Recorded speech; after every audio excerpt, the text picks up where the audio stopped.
Hi friends, science study 247 पर आप सभी का बहुत बहुत स्वागत है। मित्रों, आज हम लोग साइटोलॉजी यानी कोशिका विज्ञान पढ़ेंगे। बायोलॉजी में हम लोग आज साइटोलॉजी का अध्ययन करेंगे यानी कोशिका विज्ञान का अध्ययन। चलिए शुरू करते हैं। देखिए, साइटोलॉजी का मतलब क्या होता है।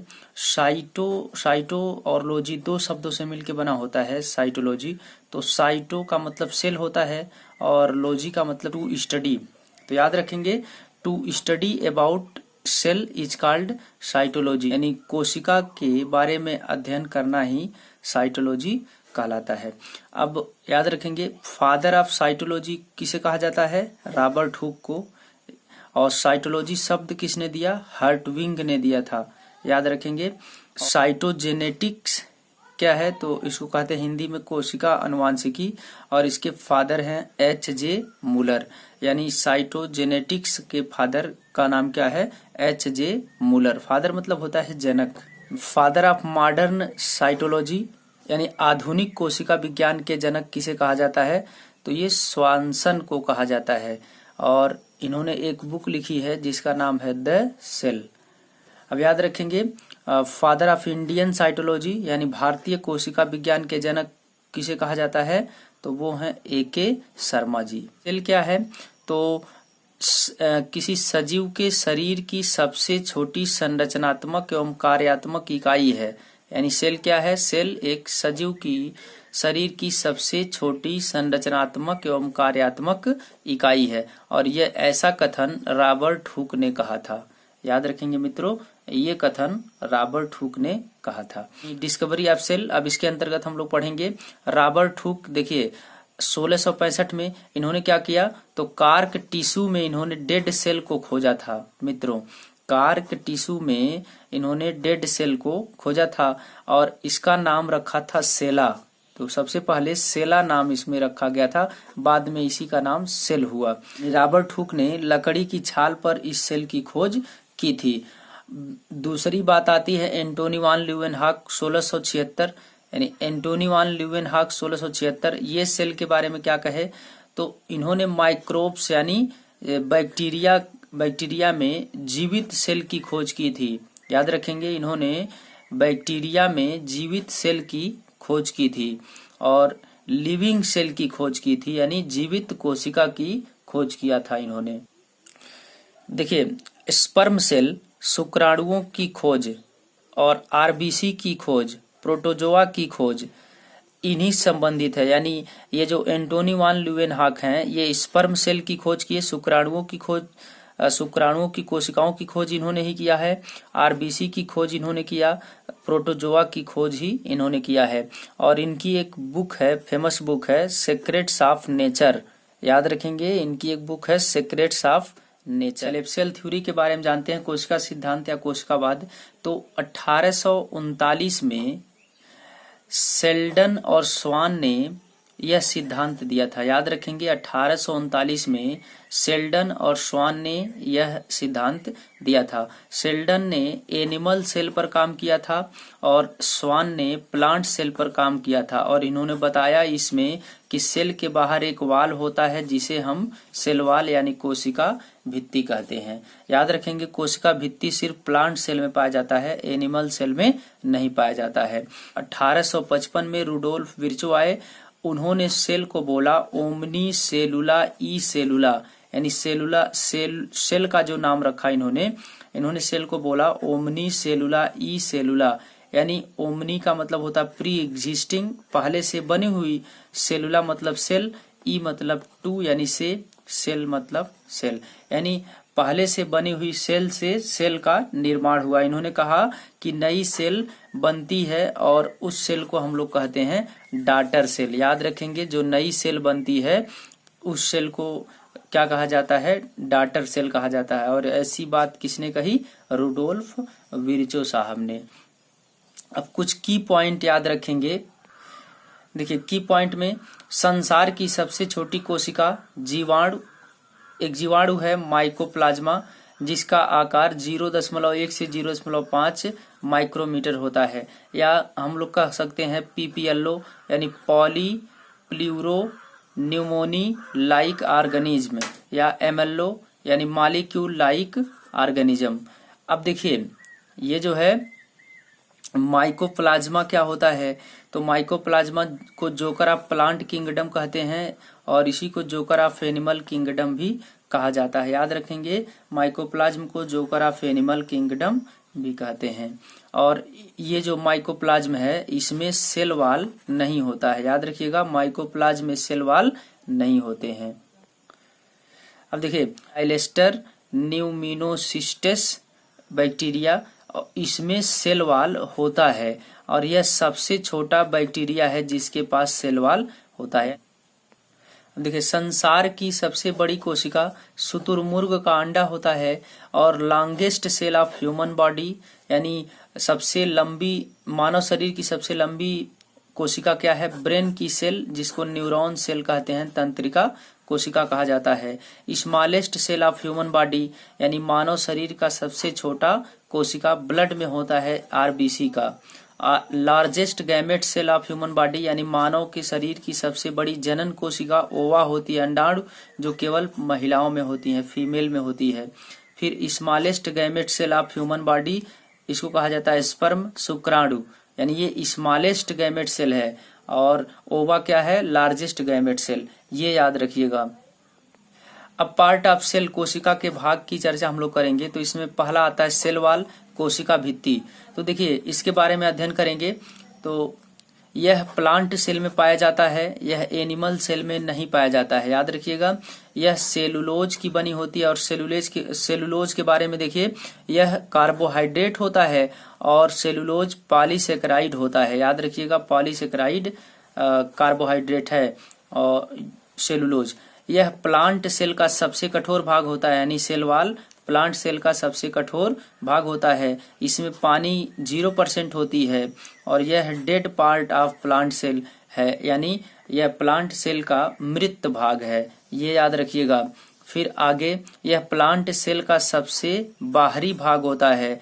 नोट पॉइंट एक याद रखेंगे, धरती पर सर्वाधिक मात्रा में पाई जाने वाली कार्बोहाइड्रेट सेलुलोज होती है। मित्रों याद रखिएगा, धरती पर सर्वाधिक मात्रा में पाई जाने वाली कार्बोहाइड्रेट कौन सी होती है, सेलुलोज। और कुछ बैक्टीरिया यानी जीवाणु के अंदर सेल वाल होते हैं जो ये पेप्टिडोग्लाइकॉन का बना होता है। याद रखिएगा, कुछ बैक्टीरिया यानी जीवाणु के अंदर सेल वाल होते हैं जो किससे बने होते हैं, पेप्टिडोग्लाइकॉन से बने होते हैं।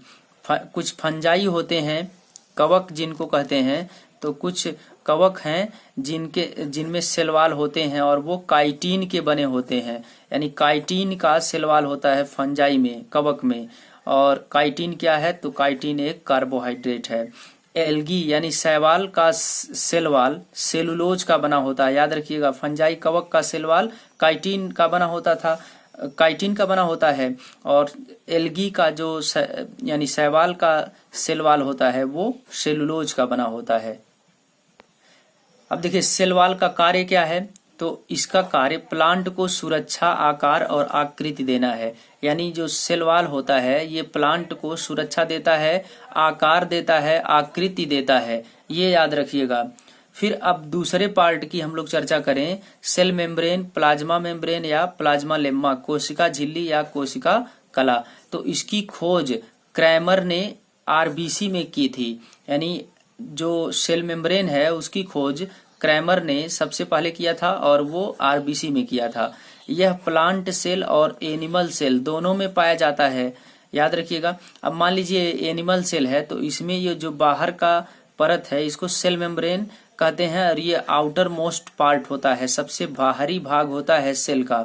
लेकिन अगर वहीं प्लांट में देखें तो प्लांट के बाहरी भाग में सेल वाल होता है जो आउटर मोस्ट पार्ट है, इसके अंदर सेल मेम्ब्रेन होता है जिसको इनर पार्ट बोलते हैं। तो प्लांट सेल में इनर पार्ट होता है और एनिमल सेल में आउटर मोस्ट पार्ट होता है। याद रखिएगा, यही प्लांट और एनिमल सेल में प्रमुख अंतर है।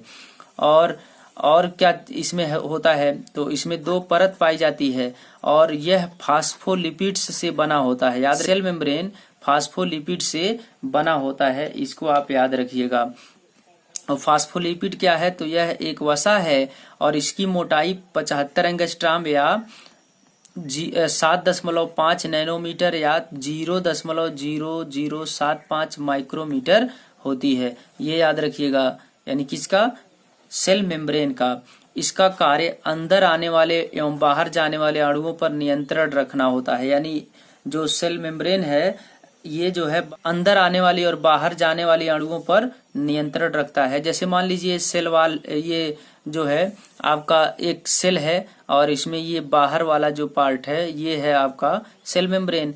तो मान लीजिए किसी दिन आपके बॉडी में खराब पदार्थ आया, तो ये खराब पदार्थ आने से सेल के अंदर प्रवेश नहीं कर पाएगा, ये सेल के अंदर नहीं जाने देगा, खराब पदार्थ को सेल के अंदर प्रवेश करने ही नहीं देगा। और सेल के अंदर से जो अच्छे पदार्थ हैं वो बाहर भी नहीं निकल पाएंगे, ये याद रखिएगा। तो ये बहुत महत्वपूर्ण कार्य करता है। अब तीसरे पार्ट की चर्चा करते हैं, न्यूक्लियस यानी केंद्रक। तो इसकी खोज रॉबर्ट ब्राउन ने किया था। यह सेल का सबसे बड़ा भाग होता है। प्लांट सेल में लॉन्गर साइज का होता है, बड़े साइज का होता है, लेकिन एनिमल सेल में वही स्मॉलर साइज का होता है। याद रखेंगे, मान लीजिए ये सेल है, तो इस सेल के बाहरी, इस सेल में जो अंदर ये दिखाई दे रहा है मित्रों, यही क्या है, न्यूक्लियस होता है, बीच में होता है। और इसे ब्रेन ऑफ सेल या मैनेजर ऑफ सेल भी कहा जाता है। किसका, यानी सेल का ब्रेन, सेल का दिमाग या सेल का मैनेजर कहा जाता है। किसको, न्यूक्लियस को। और आरबीसी में न्यूक्लियस नहीं पाया जाता है, वेरी वेरी मोस्ट इम्पॉर्टेंट, याद रखिएगा, आरबीसी में न्यूक्लियस नहीं होता है। प्लांट में फ्लोएम, अब प्लांट की थोड़ी चर्चा हम लोग यहाँ करेंगे। प्लांट में फ्लोएम जो होता है ये प्लांट्स में फूड ट्रांसफर का कार्य करता है, फ्लोएम। और इस फ्लोएम में जो सेल होता है उसे सीव सेल कहते हैं। याद रखिएगा, प्लांट में जो फ्लोएम होता है उस फ्लोएम में एक सेल होता है जिसको सीव सेल कहते हैं। और यह सीव सेल, इस सीव सेल में न्यूक्लियस नहीं पाया जाता है। याद रखेंगे मित्रों कि इस सीव सेल में न्यूक्लियस नहीं होता है। अब बात करते हैं पार्ट्स ऑफ न्यूक्लियस यानी केंद्रक के भाग। तो इसमें 4 भाग होते हैं, कौन कौन। एक होता है न्यूक्लियस मेम्ब्रेन, कोशिका झिल्ली, और इसके बारे में देखिए तो यह लाइपोप्रोटीन की बनी होती है। याद रखिएगा, यह लाइपोप्रोटीन की बनी होती है। दूसरा भाग है न्यूक्लियोप्लाज्म यानी केंद्रक द्रव, इसका कोई रंग नहीं होता है। पहला पॉइंट, इसके अंदर क्रोमेटिन होता है, क्रोमेटिन याद रखिएगा। और ये क्रोमेटिन थ्रेड लाइक स्ट्रक्चर होती है, धागे नुमा संरचना होती है, ऐसे ये होता है मित्रों, इस रूप में ये दिखाई देता है, यानी ये है क्रोमेटिन। और इसमें डीएनए आरएनए होता है और इसमें राइबोसोम्स और एंजाइम दोनों मौजूद होते हैं। न्यूक्लियस के तीसरे पार्ट की चर्चा करते हैं। तो ये न्यूक्लियोलस होता है तीसरा पार्ट।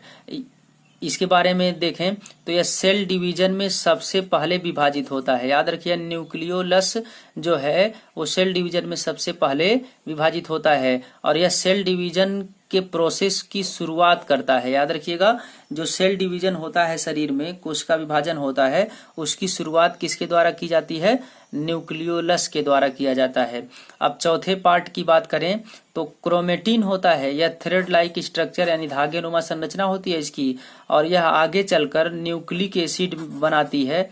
याद रखिएगा, यह आगे चलकर कौन, क्रोमेटिन। तो क्रोमेटिन आगे चल करके न्यूक्लिक एसिड बनाती है। न्यूक्लिक एसिड में 2 एसिड होते हैं, डीएनए और आरएनए। अभी इसी चर्चा हम लोग कर लेते हैं। तो देखिए, न्यूक्लिक एसिड यानी न्यूक्लिक अम्ल 2 प्रकार का होता है, एक डीएनए और एक आरएनए। डीएनए का फुल फॉर्म है deoxy ribose nucleic acid, RNA का है राइबोज न्यूक्लिक एसिड। अब न्यूक्लिक एसिड के बारे में सबसे पहले फ्रेडरिक मिसर ने बताया था मित्रों। और आरएनए के मॉडल के बारे में बताया किसने, फ्रेडरिक मिसर। और डीएनए के मॉडल के बारे में किसने बताया, तो ये हैं वाटसन और क्रिक। वाटसन और क्रिक याद रखिएगा, डीएनए के मॉडल के बारे में वाटसन और क्रिक साहब ने पहले बताया था। अब डीएनए और आरएनए का तुलनात्मक अध्ययन जान लेते हैं। तो देखिए, डीएनए क्या है, यह केंद्रक के अंदर होता है और आरएनए यह भी केंद्रक के अंदर होता है। और डीएनए यह माइटोकॉन्ड्रिया के अंदर भी होता है और आरएनए साइटोप्लाज्म कोशिका द्रव में भी होता है। और प्लांट सेल में क्लोरोप्लास्ट जो होता है पर्णहरित, उसमें भी डीएनए पाया जाता है, ये याद रखिएगा। अब डीएनए की जो संरचना होती है, स्ट्रक्चर, ये इस रूप में होती है और इसको कहते हैं डबल हेलिक्स, द्विकुंडलित। यानी जो डीएनए है वो द्विकुंडलित संरचना में होती है, लेकिन आरएनए जो है सिंगल हेलिक्स यानी एकल कुंडलित होती है। अब याद रखिएगा, डीएनए और आरएनए दोनों न्यूक्लियोटाइड्स के बने होते हैं। याद रखिएगा, जो डीएनए और आरएनए होते हैं वो न्यूक्लियोटाइड्स के बने होते हैं। और न्यूक्लियोटाइड्स जो है में क्या क्या होता है, शुगर और बेस होता है, क्षार और फास्फोरिक एसिड होता है। तो याद रखिएगा, शुगर और बेस और फास्फोरिक एसिड यानी शुगर होता है, फिर क्षार होता है, फिर अम्ल यानी शुगर और बेस। अब याद रखिएगा, शुगर और बेस दोनों मिल करके ये न्यूक्लियोसाइड कहलाते हैं। यानी शुगर प्लस बेस ये क्या कहलाते हैं, न्यूक्लियोसाइड कहलाते हैं। और डीएनए आरएनए, इसलिए हम डीएनए आरएनए को क्या कह सकते हैं, चूंकि डीएनए आरएनए न्यूक्लियोटाइड्स के बने होते हैं। न्यूक्लियोटाइड में क्या होता है, शुगर, बेस और फास्फोरिक एसिड तीनों होता है, और शुगर बेस को मिला करके हम कहते हैं न्यूक्लियोसाइड। तो हम ये कह सकते हैं कि शुगर और बेस के स्थान पर न्यूक्लियोसाइड हो जाएगा और ये फास्फोरिक एसिड। तो याद रखिएगा, डीएनए आरएनए ऐसे भी पूछा जा सकता है कि डीएनए और आरएनए न्यूक्लियोसाइड्स और फास्फोरिक एसिड के बने होते हैं, याद रखिएगा। फिर शुगर में दो तरह का इसमें शुगर होता है, डीएनए और आरएनए। अब डीएनए में कौन सा शुगर, डीऑक्सी राइबोज शुगर, और इसमें 2 पेंटोज शुगर होते हैं। और राइबोज शुगर की बात करें तो राइबोज शुगर में 1 पेंटोज शुगर होता है। पेंटोज शुगर क्या है, 5 कार्बन वाले शुगर होते हैं। याद रखिएगा, 5 कार्बन वाले शुगर पेंटोज शुगर कहलाते हैं। चलिए अब डीएनए की बात कर लेते हैं। तो देखिए, डीएनए की द्विकुंडलित संरचना ये है, यहाँ दिखाई दे रहा है आपको। इसमें देखिए, A double bond T, C triple bond G, A double bond T, C triple bond G. इसमें ए है एडिनोसिन, और जो टी है वो क्या है, वो है थायमीन, और जो सी है वो है साइटोसिन, जी है ग्वानिन। यानी ये ए है एडिनोसिन, टी है थायमीन, और सी है साइटोसिन, जी है ग्वानिन। अब ये जो दिखाई दे रहे हैं ये सब क्या है, ये नाइट्रोजिनस बेस यानी नाइट्रोजन युक्त क्षार होते हैं। और ये क्षार 2 प्रकार के होते हैं, एक होता है प्यूरिन और एक होता है पिरिमिडीन। एक होता है प्यूरिन और दूसरा होता है पिरिमिडीन। ये 2 प्रकार के होते हैं। प्यूरिन 2 प्रकार का होता है, ए और जी। ए से एडिनोसिन और जी से ग्वानिन, याद रखिएगा।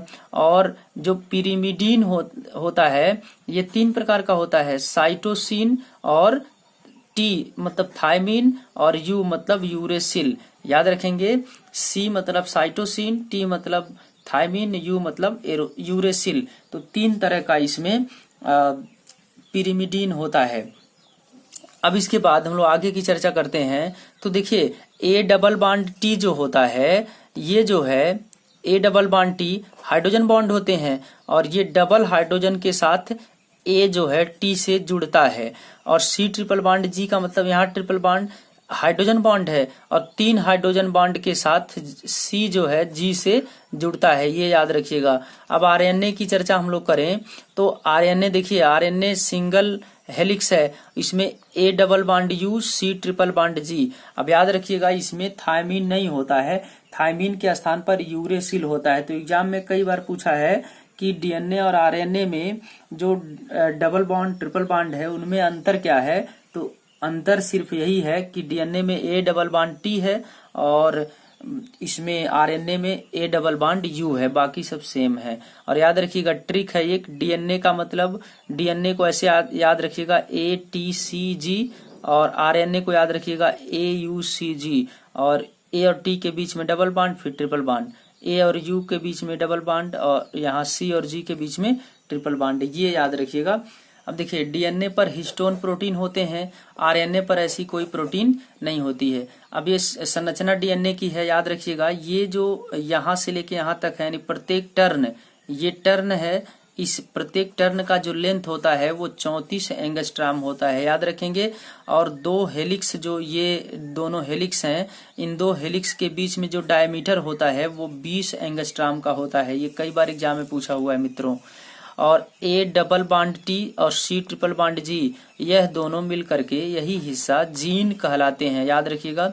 और ये इसमें A double bond T C triple bond G, इनके बीच की दूरी 3.4 एंगस्ट्राम होता है। यानी ए डबल बॉन्ड टी और सी ट्रिपल बॉन्ड जी के बीच की जो दूरी होती है वो 3.4 एंगस्ट्राम के बराबर होती है। डीएनए का कार्य क्या है? तो यह जेनेटिक मटेरियल यानी आनुवांशिक पदार्थ है जो एक पीढ़ी से दूसरे पीढ़ी में ट्रांसफर होता है मित्रों।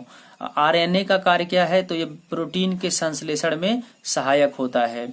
और आरएनए के प्रकार की बात करें तो आरएनए 3 प्रकार का होता है। mRNA यानी मैसेंजर आरएनए होता है, और उसके बाद जो है जिसको हम लोग संदेशवाहक आरएनए कहते हैं। और आरएनए राइबोसोम आरएनए होता है, जिसको राइबोसोम आरएनए कहेंगे। टीआरएनए मतलब ट्रांसफर आरएनए होता है, जिसको स्थानांतरण आरएनए का नाम दिया जाता है। अब बात करते हैं mRNA की, तो यह मैसेंजर आरएनए है। यह न्यूक्लियस के डायरेक्शन यानी निर्देश पर भिन्न भिन्न प्रकार के एमिनो एसिड को सिलेक्ट करता है, याद रखिएगा। यह जो यह न्यूक्लियस के डायरेक्शन यानी निर्देश पर भिन्न प्रकार के एमिनो एसिड को सिलेक्ट करने का काम करता है। और दूसरे आरएनए की बात करें आरएनए, तो यह राइबोसोम आरएनए है। यहाँ पर राइबोसोम मिलता है और ये प्रोटीन का सिंथेसिस करते हैं, याद रखिएगा, यह प्रोटीन का सिंथेसिस करता है। टीआरएनए की बात करें तो यह ट्रांसफर आरएनए है और यह सेलेक्ट किए हुए एमिनो एसिड को आरएनए तक पहुंचाने का काम करता है। अब कुछ महत्वपूर्ण पॉइंट की चर्चा करें तो देखिए, एक होता है ट्रांसक्रिप्शन। यह क्या है? जब डीएनए आरएनए में चेंज होता है तो इस प्रक्रिया को हम लोग ट्रांसक्रिप्शन कहते हैं, यानी डीएनए आरएनए में बदल रहा है। और रिवर्स ट्रांसक्रिप्शन क्या है? तो जब आरएनए डीएनए में चेंज होता है तो उस प्रक्रिया को हम कहते हैं रिवर्स ट्रांसक्रिप्शन। यानी अब यहाँ आरएनए डीएनए में चेंज हो रहा है और डीएनए आरएनए में चेंज होता है तो उसको ट्रांसक्रिप्शन बोलते हैं। जब आरएनए डीएनए में चेंज होगा तो रिवर्स ट्रांसक्रिप्शन बोलेंगे। अब ट्रांसलेशन क्या होता है? तो जब आरएनए प्रोटीन में कन्वर्ट होता है तो उस प्रोसेस को ट्रांसलेशन बोलते हैं, यानी आरएनए प्रोटीन में कन्वर्ट हो गया। डुप्लीकेशन क्या होता है? तो जब डीएनए में चेंज होता है मित्रों, तो यह जो है यह प्रक्रिया डुप्लीकेशन कहलाता है। तो ये याद रखिएगा।